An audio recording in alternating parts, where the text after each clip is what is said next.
Hello बच्चों। देखिए बच्चों, अपन तीन टॉपिक जो इम्पोर्टेंट थे वो कंप्लीट कर चुके हैं। किरचॉफ का नियम हो चुका है, व्हीटस्टोन ब्रिज हो चुका है, मीटर सेतु लास्ट पॉइंट था वो अपन ने क्लियर कर लिया है। तो उम्मीद करता हूँ ये तीनों पॉइंट आपको समझ में आ गए होंगे। अब जो लास्ट पॉइंट है वो है विभव मापी। आपको दिख रहा होगा सामने, ये लास्ट पॉइंट है विभव मापी। लेकिन इस पॉइंट में सब पॉइंट बहुत सारे हैं, 5 से 6 सब पॉइंट हैं, वो अपन को डिस्कस करने पड़ेंगे। तो थोड़ा सा खिंच सकता है ये पॉइंट, है ना। चलिए, तो विभव मापी क्या चीज है? देखो, नाम से पता चल रहा है, ऐसी युक्ति जो विभव का मापन कर सकती है वो विभव मापी कहलाती है। ठीक है, तो ये एक प्रायोगिक युक्ति आप कह सकते हैं। प्रायोगिक युक्ति है जिसकी सहायता से हम दो बिंदुओं के मध्य विभवांतर, सैलो का विद्युत वाहक बल ये ज्ञात कर सकते हैं। ठीक है, तो कारण थोड़ा समझिए यहाँ पर कि जब हमें पता है कि हमारे पास में वोल्ट मीटर है, आपने वर्ड सुना होगा ना वोल्ट मीटर का। वोल्ट मीटर जब हमारे पास में है जिसकी सहायता से हम आसानी से विभवांतर ज्ञात कर लेते हैं, तो फिर इस विभव मापी की क्या आवश्यकता है हमें? फिर हमने इसको क्यों बनाया भाई? जब एक डिवाइस हमारे पास में पहले से पड़ा हुआ था जिससे हम काम करते हुए आ रहे हैं, तो फिर इसकी क्या आवश्यकता है? तो रीजन समझिएगा कि वोल्ट मीटर द्वारा जो मान लिया जाता है वह यथार्थ या फिर सत्य नहीं होता, पूर्णतः यथार्थ नहीं होता। ये बात ध्यान रखना। उस मान में थोड़ी बहुत त्रुटि होती है। वो त्रुटि क्यों आती है वो समझिए। लेट सपोज करो कि हमारे पास में कोई प्रतिरोध है आर, ठीक है, और इस आर प्रतिरोध में से, समझना इस चीज को, इस आर प्रतिरोध में से आई धारा प्रवाहित हो रही है। ठीक है, तो अगर इस प्रतिरोध में से आई धारा प्रवाहित हो रही है तो फिर इसके सिरों पर विभव पतन होना चाहिए आई आर, यही होगा। ठीक है, अगर आई धारा जा रही है तो आई आर विभव पतन होना चाहिए था। बिल्कुल सही बात है कि इतना विभव पतन हो रहा है आई धारा से। अब इस विभव पतन को ज्ञात करने के लिए हम क्या करते हैं, इसके समांतर क्रम में, ये पता नहीं क्यों हर बार वीडियो के स्टार्टिंग में साउंड आ ही जाता है न चाहते हुए भी। चलिए, तो समांतर क्रम में क्या लगाया जाता है, एक वोल्ट मीटर लगाया जाता है। ऐसा, इसके समांतर क्रम में क्या लगा दिया गया है, एक वोल्ट मीटर लगा दिया गया है। और वोल्ट मीटर फिर हमें कोई ना कोई मापन दिखाता है कि इसका विभव पतन इतना आ रहा है। लेकिन थोड़ा ध्यान में रखो, वोल्ट मीटर का कुछ ना कुछ प्रतिरोध होगा। ठीक है, और कुछ प्रतिरोध के कारण ये वोल्ट मीटर जो है वो इस कुल धारा आई में से थोड़ा बहुत ही सही, लेकिन कुछ ना कुछ धारा जो है वो ग्रहण कर लेगा। तो लेट सपोज करो ये जो धारा ग्रहण कर रहा है वो है आई डैश। ठीक है, तो आई डैश धारा इसमें से गई ताकि ये वोल्टमीटर काम कर सके। ठीक, और फिर बची हुई धारा बच गई कितनी, कितनी, आई में से कितनी घटा दो, आई डैश घटा दो। इतनी धारा किस में से गुजरेगी, प्रतिरोध में से गुजरेगी। और अगर इतनी धारा प्रतिरोध में से गुजरेगी तो प्रतिरोध के सिरों पर विभव पतन कितना होगा, I minus I dash into R, यही होगा। ठीक, अब ये जो वोल्टमीटर नाप रहा है वो कितना है, I minus I dash into R नाप रहा है, जबकि वास्तविकता में मूल धारा कौन सी जा रही थी, इससे आई जा रही थी, यही तो है। तो इसका मतलब इसे नापना चाहिए था आई आर, क्योंकि हम मूल धारा ही आई गुजार रहे थे, लेकिन नाप कितनी रहा है, I minus I dash into R, इतनी नाप रहा है। बताओ भाई त्रुटि है नहीं है? वास्तविकता में ये नापना चाहिए था लेकिन नाप इतनी रहा है ना, इतना मापन हमें दिखा रहा है। हालांकि ये त्रुटि बहुत कम है, आई डैश का मान बहुत कम होता है। क्यों? क्योंकि इस वोल्टमीटर का प्रतिरोध बहुत ज्यादा होता है, तो इसमें से गुजरने वाली धारा बहुत कम होती है। लेकिन धारा तो गुजर रही है, मूल धारा का इसने कुछ ना कुछ भाग ले लिया, इस कारण इसके मापन में क्या आ जाती है, त्रुटि आ जाती है। तो समझ लीजिएगा कि वोल्ट मीटर द्वारा जो मापा गया मान है वह आंशिक त्रुटिपूर्ण होता है। ठीक है। तो अब हमें एक ऐसी युक्ति चाहिए जो कि इसके सिरों पर विभवांतर जो कि आई आर है, वो आई आर का बिल्कुल एग्जैक्ट वैल्यू देखिए, आई आर ही विभव पतन हो रहा है, इतना ही विभवांतर है। इसके लिए क्या होना चाहिए, यहाँ पे जो डिवाइस लग रहा है वोल्टमीटर की जगह हमें एक ऐसी युक्ति चाहिए जो किसी प्रकार की धारा को ग्रहण न करे, उसमें से किसी प्रकार की धारा न गुजरे। ठीक है। और अगर कोई धारा उसमें से गुजरेगी ही नहीं तो सारी की सारी धारा किससे गुजरेगी, प्रतिरोध से गुजरेगी, प्रतिरोध से गुजरेगी तो फिर सही मापन दिया जाना चाहिए। अब क्लियर है ये बात तो, ठीक है। तो विभवमापी वो युक्ति है जो संतुलन की अवस्था में, संतुलन की अवस्था मतलब धारा में विक्षेप शून्य हो गया, जो संतुलन की अवस्था में या मापन की स्थिति के अंदर परिपथ से किसी प्रकार की धारा उसमें से प्रवाहित नहीं होती। ये बात ध्यान में रख लीजिएगा। वापस से, विभवमापी वह प्रायोगिक युक्ति है जिसकी सहायता से किन्हीं दो बिंदुओं के मध्य विभवांतर, सेलों का आंतरिक प्रतिरोध, सेलों का विद्युत वाहक बल पूर्णतः यथार्थ रूप से ज्ञात किया जाता है। विभवमापी के द्वारा मापन की स्थिति में परिपथ से किसी प्रकार की धारा नहीं ले जाती, अर्थात अविक्षेप की स्थिति में विभवमापी जो है कार्य करता है। ये आपको लिख के आना है थ्योरी में, ठीक है। इस चीज को आप लिख लीजिएगा। और क्यों यूज करते हैं, तो हम बोलते हैं कि वोल्टमीटर द्वारा जो प्राप्त मान है वह आंशिक त्रुटिपूर्ण होता है, क्योंकि वोल्टमीटर मूल धारा का कुछ भाग अवशोषित कर हमें पाठ्यांक प्रदान करता है, जबकि विभवमापी पाठ्यांक प्राप्त करते समय अनंत प्रतिरोध के वोल्टमीटर की भांति व्यवहार करती है, या आदर्श वोल्टमीटर की भांति व्यवहार करती है। आदर्श वोल्टमीटर मतलब जिसका प्रतिरोध अनंत हो गया हो। अगर प्रतिरोध अनंत है तो बच्चों किसी तरीके की कोई धारा नहीं जाएगी, समझना। अगर इसका प्रतिरोध अनंत कर दूं तो ये ओपन सर्किट हो गया। देखा जाए तो प्रतिरोध अनंत कब होता है, जब सर्किट ओपन होता है, खुला परिपथ होता है, और खुले परिपथ में कोई धारा नहीं जाती है बच्चों, ठीक है। ये ध्यान में रखिएगा। तो अगर इसका प्रतिरोध अनंत हो जाए तो कोई धारा जाएगी नहीं, आई डैश इसमें से जाएगी नहीं, आई डैश का मान शून्य, आई डैश का मान शून्य, तो फिर सारी धारा इसमें से गुजर गई। ठीक है। तो विभवमापी वास्तविकता में एक आदर्श वोल्टमीटर है जिसका प्रतिरोध अनंत होता है मापन की अवस्था में, ठीक है, या संतुलन की अवस्था में। ये ध्यान में रखेंगे अपन। ओके, चलिए, तो ये हो चुका है विभवमापी का बेसिक पार्ट कि हमने विभवमापी यूज क्यों किया। ठीक है। अब अपन बात करते हैं कि विभवमापी दिखता कैसा है, कैसी चीज है ये। तो विभवमापी के अंदर बच्चों वास्तविकता में होता क्या है कि ऐसा जो हमारे लैब में विभवमापी है उसकी मैं बात कर रहा हूं। यहाँ पर ए बिंदु मान लीजिए, 1 मीटर, ये यहां से लेकर यहां तक का तार कितना मीटर लंबा है, 1 मीटर लंबा तार है। और ऐसे इसमें कितने तार होते हैं, 10 तार होते हैं बच्चों। तो टोटल विभवमापी का तार कितना मीटर लंबा होगा, 10 मीटर लंबा। मीटर सेतु का तार कितना लंबा होता है, 1 मीटर या 100 सेंटीमीटर, जबकि विभवमापी का 10 मीटर लंबा। क्या सभी विभवमापी का तार 10 मीटर लंबा है, तो आंसर है नहीं। विभवमापी का तार कितना भी लंबा लिया जा सकता है, ये प्रयोग के ऊपर निर्भर करता है। लेकिन एक स्टैंडर्ड विभवमापी के तार की लंबाई 10 मीटर होती है, ठीक है। और ये तार की लंबाई 10 मीटर क्यों लेते हैं, क्योंकि इसकी सुग्राहिता अधिक हो जाती है।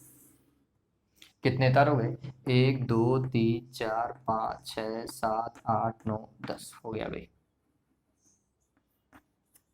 ये इस तरीके की युक्ति होती है जिसमें 10 मीटर का तार 1-1 मीटर की लंबाई से लगा हुआ होता है। यहां पर भी इसमें एक स्केल चलता है 100 सेंटीमीटर लंबा, यहाँ पर एक स्केल है, और इसके ऊपर भी एक स्केल चलता है 100 सेंटीमीटर लंबा। ये ऊपर स्केल है ना, ये नीचे भी स्केल है, ऊपर भी क्या होता है, इसके स्केल होता है, ताकि आपको पता चल सके कि कितना पैमाना आ रहा है या कितनी रीडिंग या कितना सेंटीमीटर नापा गया है।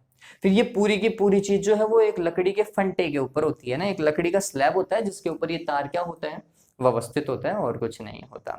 आपको नीचे दिखाई भी दे रहा होगा कि एक सामान्य विभवमापी कैसे दिखाई देती है, जो प्रैक्टिकल में आपके यूज आएगी, ठीक है, तो इस तरीके की विभव मापी होती है। अब हम जब काम करेंगे तो ये जो 10 मीटर लंबा जो तार हमने बनाया है, ये वास्तविकता में अपन ऐसा 10 मीटर नहीं बनाएंगे, अपन एक ही लाइन खींच देंगे और बोलेंगे कि ये विभव मापी के तार की लंबाई है, और उस तार की लंबाई को कैपिटल एल लिखेंगे। और ये ध्यान में रखना, विभव मापी के तार की लंबाई जो है वो कैपिटल एल द्वारा प्रदर्शित होती है, स्मॉल एल से हम उसे प्रदर्शित नहीं करते हैं, कुल लंबाई को। ठीक है, विभव मापी तार की कुल लंबाई कैपिटल एल से प्रदर्शित की जाती है। ये तार किसका बना हुआ होता है? तो मैं अगर आपको बोलूं कि मीटर सेतु वाला तार किसका बना हुआ था? मिश्र धातुओं के नाम बताए थे मैंने आपको, कौन कौन सी? मैग्नीन और कॉन्स्टेंटन। ठीक है, तो यहां पर भी विभव मापी का जो तार होता है वो किसका बना हुआ होता है? मैग्नीन या फिर कॉन्स्टेंटन या फिर यूरेका का बना हुआ होता है। क्यों बना हुआ होता है ये मैंने आपको बताया था। क्यों भाई? क्योंकि प्रतिरोध ताप गुणांक कम होता है एवं प्रतिरोधकता उच्च होती है। ठीक है, ये ध्यान में रखेंगे। अब हमारे पास में आता है इंपॉर्टेंट पॉइंट, विभव मापी का सिद्धांत, और बहुत सारे बच्चे इसमें कंफ्यूज होते हैं।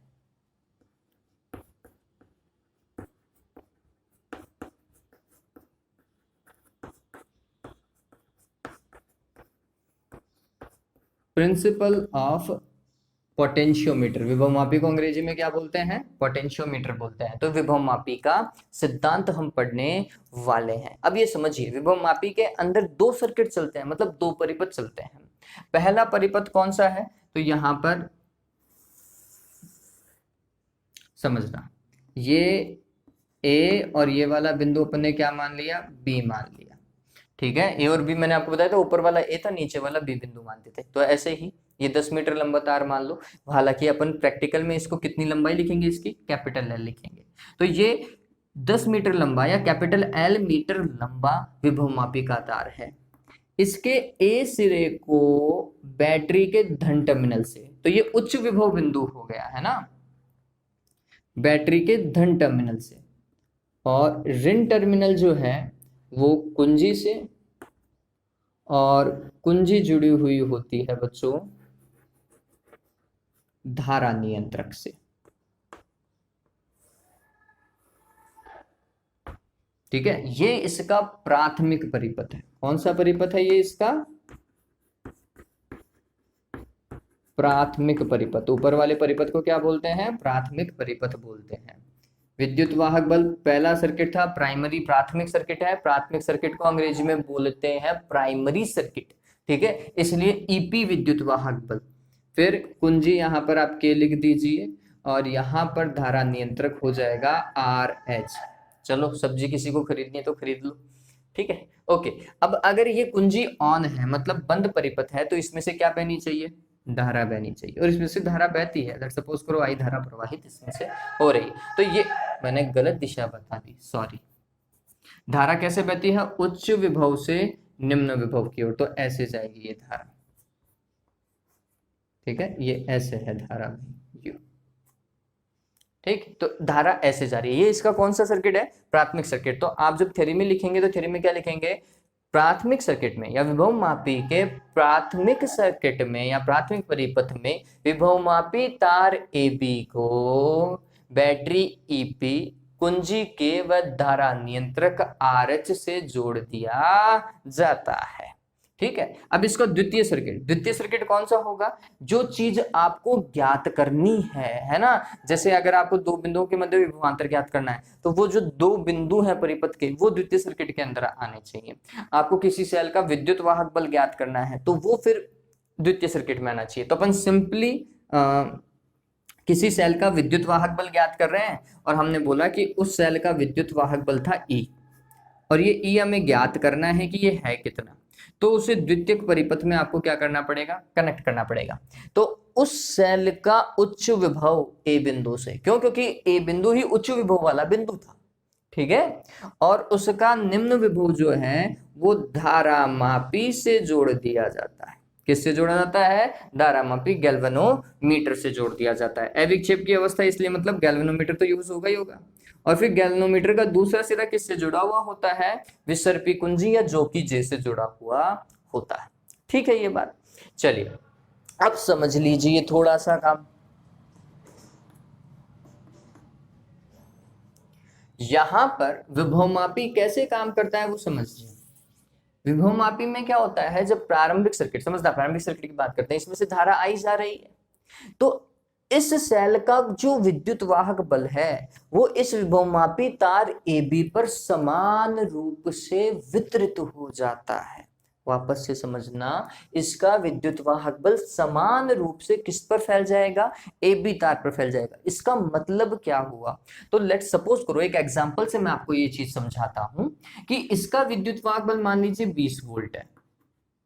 ठीक है, इसका विद्युत वाहक बल कितना वोल्ट है, 20 वोल्ट है। और ये तार की लंबाई अपन ने मान लिया कितनी है, 10 मीटर है, जो हम प्रैक्टिकल में यूज करते हैं। ये तार की लंबाई क्या है, 10 मीटर है। तो ये बताता है कि 10 मीटर तार की लंबाई पर टोटल कितना विभव पतन होगा, 20 वोल्ट होगा।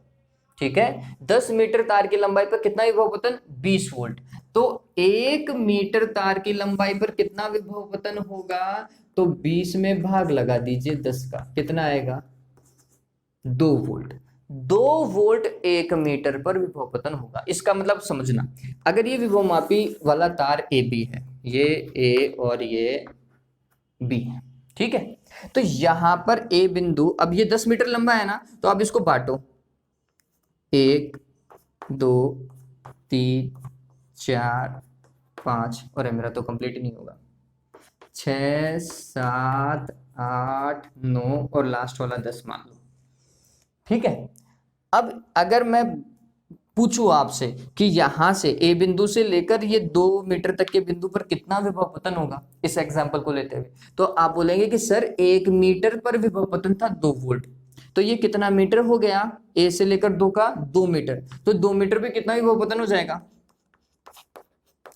4 वोल्ट हो जाएगा। ठीक है, अगर मैं आपसे पूछूं कि ये यहां पर कोई बिंदु है D, ठीक है, और ये बिंदु है A, तो A से लेकर D तक कुल विभव पतन कितना आना चाहिए, तो आंसर है, अगर 1 मीटर पे 2 वोल्ट विभव पतन है, तो फिर 5 मीटर पर कितना होगा, 10 वोल्ट हो जाएगा। क्लियर है, तो ये समान रूप से वितरण का मतलब ये होता है कि हर 1 मीटर पे 2-2 वोल्ट है। ठीक है, हर 1 मीटर पे क्या होता है, 2-2 वोल्ट होता है, और 2-2 वोल्ट समान रूप से तो वितरित हुआ, यही तो कॉन्सेप्ट हुआ। तो ये ध्यान में रख लीजिएगा। और ये जो चीज अपन ने निकाली, इसे विभव प्रवणता बोलते हैं। क्या बोलते हैं इसे, विभव प्रवणता। देखो क्या हो रहा है, ये तो विद्युत वाहक बल था EP, और इसमें किसका भाग लगा रहे हैं, तार की लंबाई का, कैपिटल L का। EP बटा L विभव प्रवणता होती है। एकांक लंबाई पर विभव पतन ही क्या होती है बच्चों, विभव प्रवणता होती है। विभव प्रवणता अपन ने इससे पहले तीसरे चैप्टर में भी पढ़ी है, आप लोगों को अगर याद हो तो, है ना। चलिए, तो अभी तो अपन इसकी बात करते हैं। तो ये क्या आ रहा है, EP बटा L क्या है, विभव प्रवणता। विभव मापी तार की एकांक लंबाई पर विभव पतन विभव प्रवणता कहलाती है। इसे X के द्वारा प्रदर्शित किया जाता है। तो ये तो मेरे हिसाब से समझ में आ गया होगा कि जो कुल वोल्टता है वो पूरी लंबाई कैपिटल L पर समान रूप से क्या हो जाती है, वितरित हो जाती है। ये ध्यान में रखिएगा। ठीक है, हो गया इतना, ये समझ में आया ना। चलो मैं इसको लिख देता हूं, ये तार की लंबाई कैपिटल L।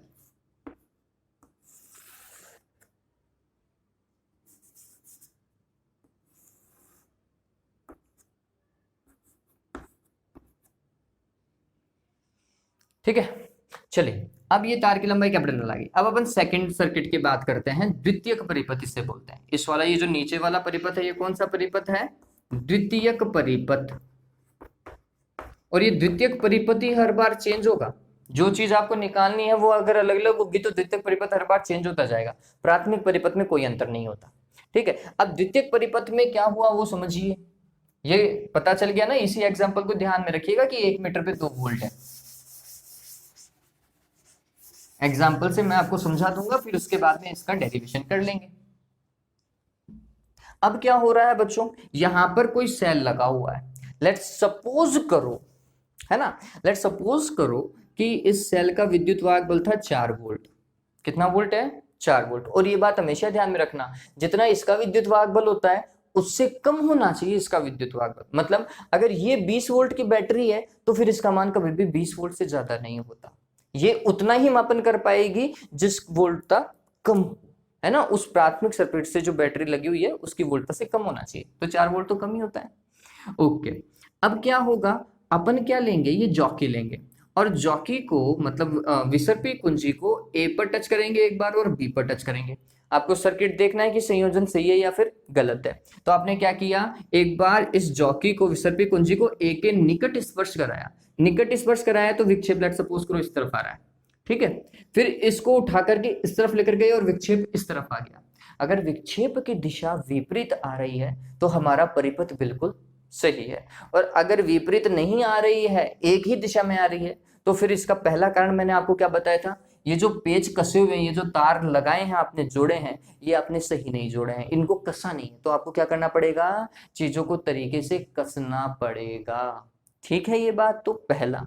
दूसरा, आपने ये जो बैटरी लगाई ना, ये गलत लगा दी हो सकती है, आपने शायद माइनस वाला टर्मिनल इधर ले लिया है और प्लस वाला टर्मिनल इधर ले लिया है, ठीक है। तो अगर आप बैटरी के टर्मिनल उल्टे कर दोगे तो भी विक्षेप कहाँ की ओर आएगा, एक ही तरफ आएगा। तो ये भी कारण पूछा गया, ये तो सीबीएसई का वैसे सवाल है, आरबीएसई में ये पूछा नहीं गया है कि विभवमापी में धारामापी के विक्षेप की एक ही दिशा प्राप्त होने का क्या कारण हो सकता है। तो इसके दो कारण संभव हैं। पहला, सभी संयोजन दृढ़ नहीं है, हमें संयोजनों को क्या करना पड़ेगा, दृढ़ करना पड़ेगा, पहला कारण। दूसरा कारण, यह भी संभव है कि द्वितीयक परिपथ में संयोजित बैटरी, समझना, द्वितीयक परिपथ में संयोजित बैटरी का निम्न विभव माइनस वाला विभवमापी तार के उच्च विभव से संयोजित हो, ठीक है। द्वितीयक परिपथ में संयोजित बैटरी का निम्न विभव विभवमापी तार के उच्च विभव से संयोजित हो, ये दूसरा। एक और कारण है तीसरा, वो भी मैंने आपको बता दिया था। क्या भाई, यहाँ पर अगर 20 वोल्ट की बैटरी है तो इसका विभव 20 वोल्ट से कम ही होना चाहिए, ठीक है। अगर ये 21 वोल्ट है तो भी विक्षेप एक ही दिशा में आएगा। फिर तीसरा कारण क्या लिख सकते हैं कि द्वितीयक परिपथ में लगा सेल या बैटरी का विद्युत वाहक बल प्राथमिक परिपथ में लगे सेल या फिर बैटरी के विद्युत वाहक बल से ज्यादा है, ठीक है। 3 कारण मैंने बता दिए, तीनों कारण नोट डाउन कर लीजिएगा कि क्या कारण है कि विक्षेप की दिशा एक ही प्राप्त होती है। तो 3 कारण, संयोजन दृढ़ नहीं है, दूसरा, इस द्वितीयक परिपथ की बैटरी का विद्युत वाहक बल प्राथमिक परिपथ की बैटरी के विद्युत वाहक बल से ज्यादा होगा, और तीसरा पॉइंट क्या भाई कि द्वितीयक परिपथ में संयोजित बैटरी का निम्न विभव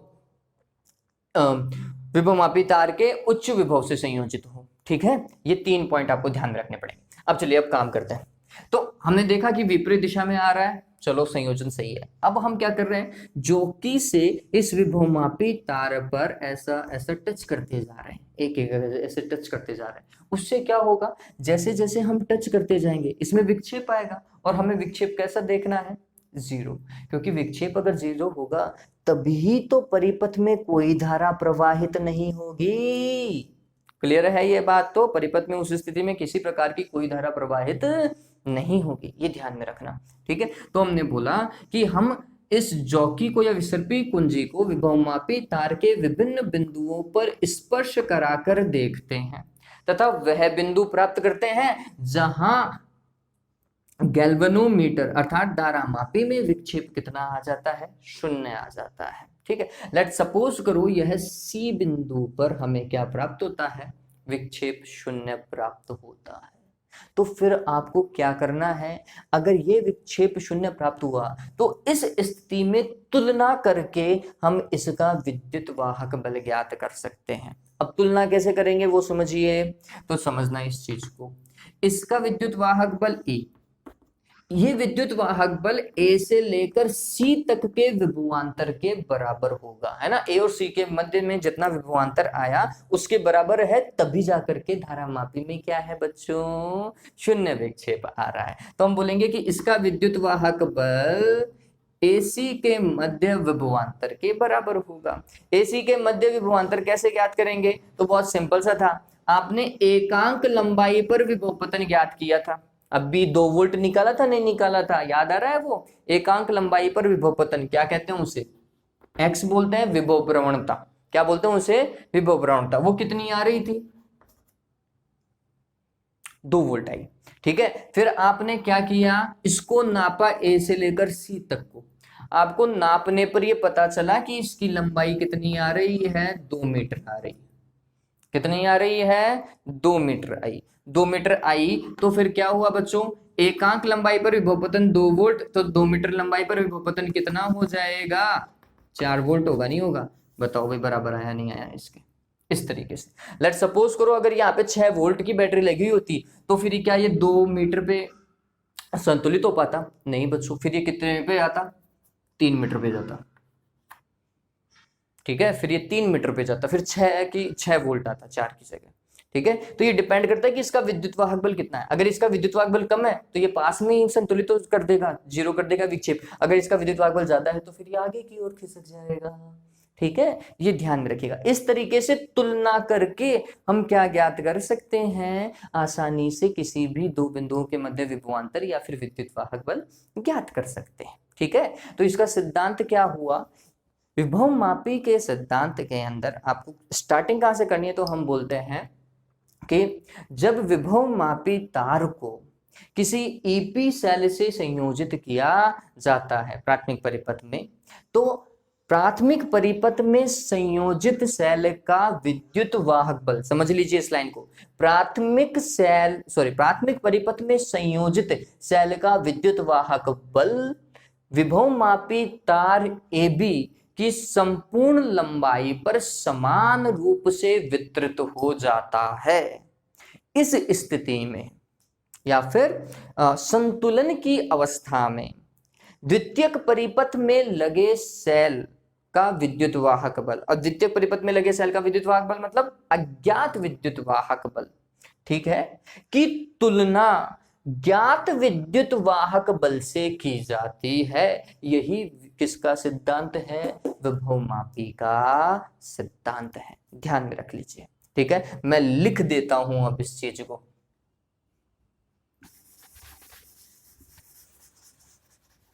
तो आपको जो उतारना है वो समझ लीजिए।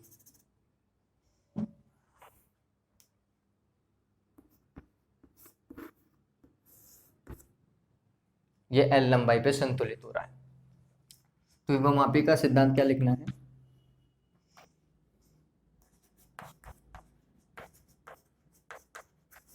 विभव मापी तार को प्राथमिक परिपथ में जोड़ने पर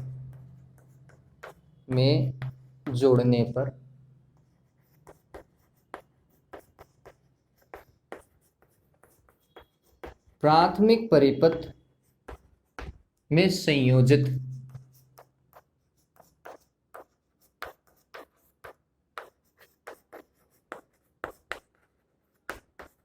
प्राथमिक सेल का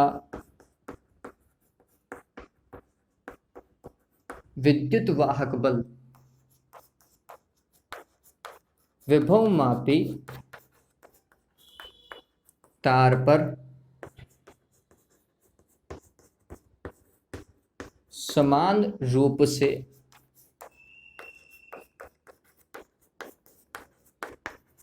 वितरित हो जाता है।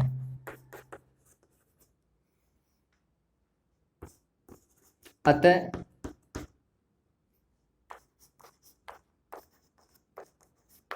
संतुलन की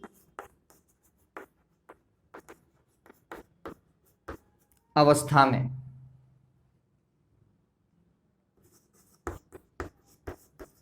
द्वितीयक परिपथ, वो परिपथ लिखा हुआ है,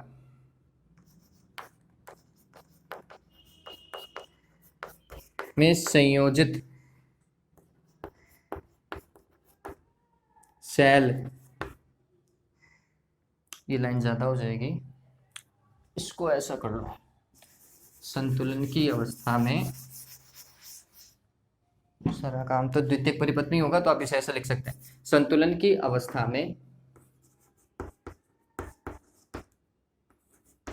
अज्ञात विभवांतर या विद्युत वाहक बल की तुलना विभव मापी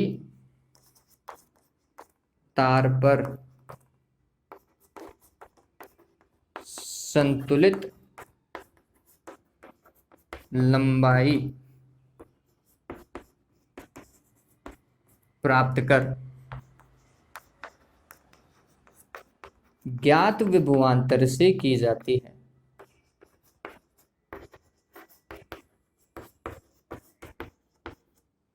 ठीक है, और यही किसका सिद्धांत है? विभवमापी का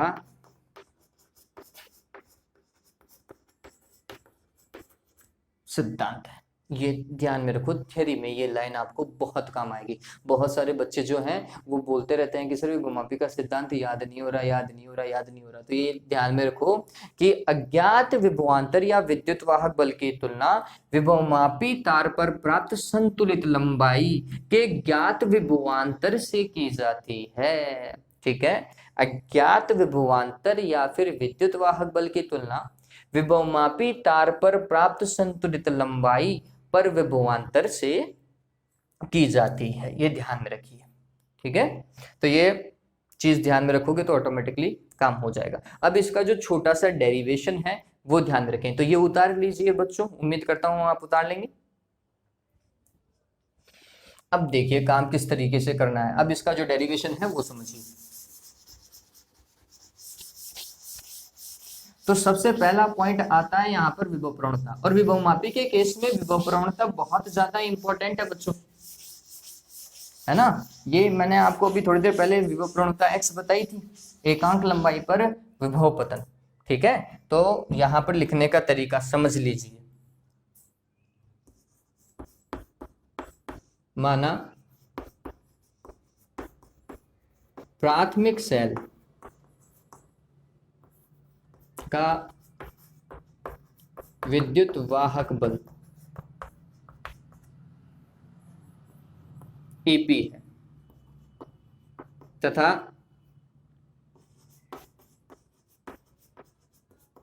विभवमापी तार की कुल लंबाई को किससे? कैपिटल L से, कैपिटल L है।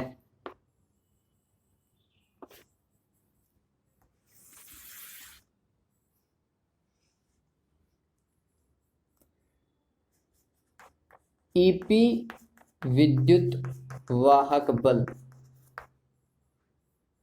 कैपिटल L लंबाई पर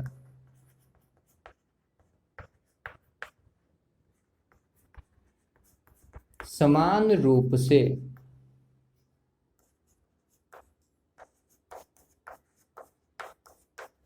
वितरित हो जाता है। ठीक है, अतः विभवमापी की एकांक लंबाई पर, ये पर है भी, पर विभव पतन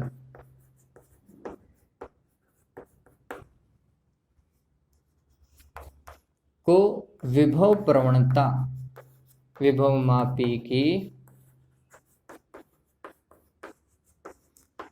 विभव प्रवणता कहा जाता है,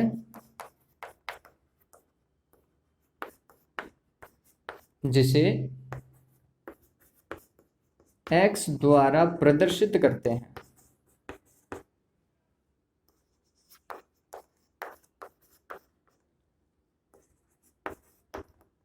अतः क्या होगा भाई, ये पूरा का पूरा विद्युत वाहक बल इस लंबाई पर क्या हो चुका है?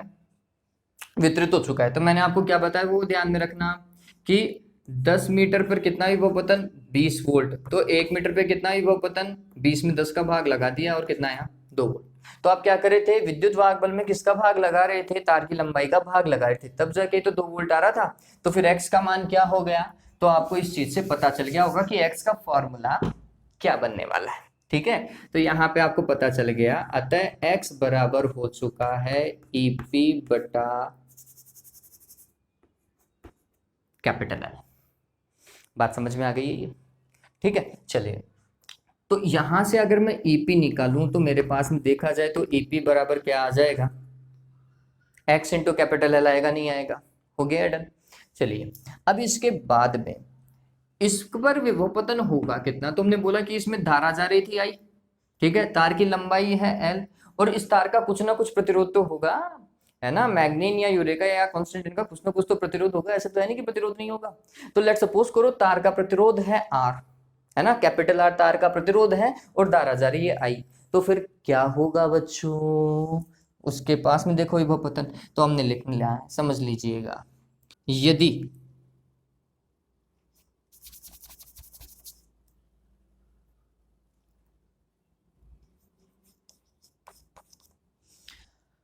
देखिए, यदि विभवमापी तार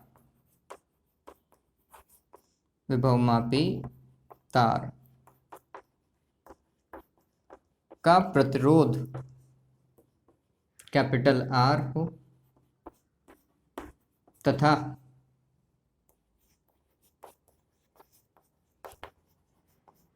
प्रवाहित धारा कैपिटल आई हो, तो विभवमापी तार पर विभवपतन, और विभवमापी तार पे विभवपतन कितना होगा? तो ए से लेकर बी तक बड़ा है वो तार, ऐसा ही ना, ए से लेकर कहाँ तक है वो? बी तक है। तो अपन को क्या लिखना है? वी ए बी बराबर कितना होगा? धारा जा रही है आई और प्रतिरोध है आर, तो ये वी ए बी बराबर क्या हो जाएगा? I R. अब आप गौर कीजिए, ईपी भी तो विभवमापी तार पर विभवपतन ही है।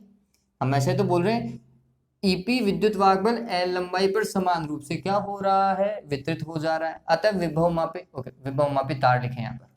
अतः विभवमापी तार की एकांक लंबाई पर विभवपतन क्या कहलाएगा? विभव प्रवणता। तो कुल मिलाकर के ईपी भी क्या है? एल लंबाई का ही विभवपतन है, और ये भी एल लंबाई का ही विभवपतन है। तो हम इसे और क्या कह सकते थे? इसे भी वीएबी लिख सकते थे।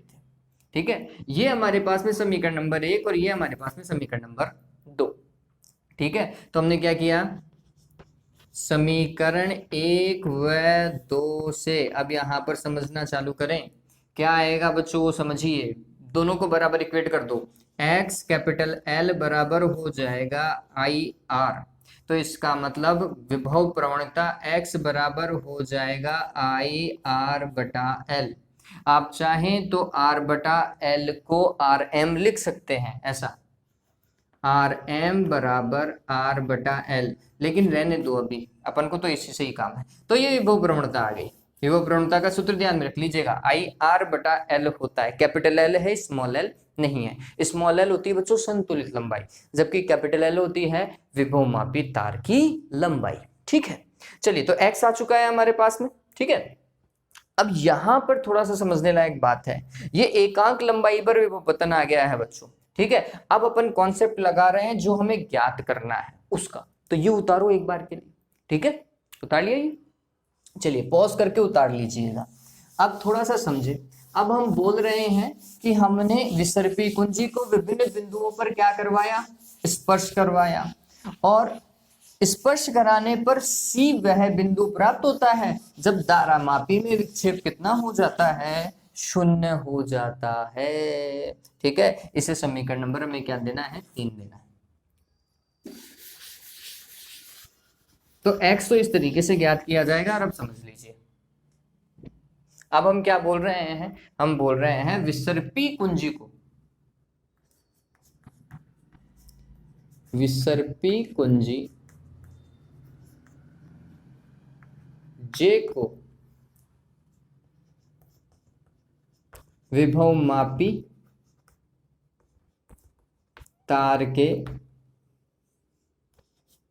विभिन्न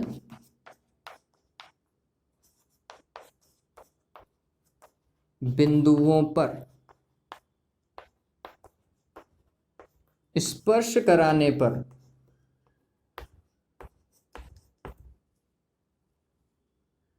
सी वह बिंदु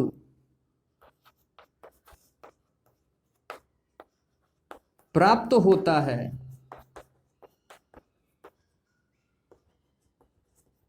जहां जहां धारामापी में विक्षेप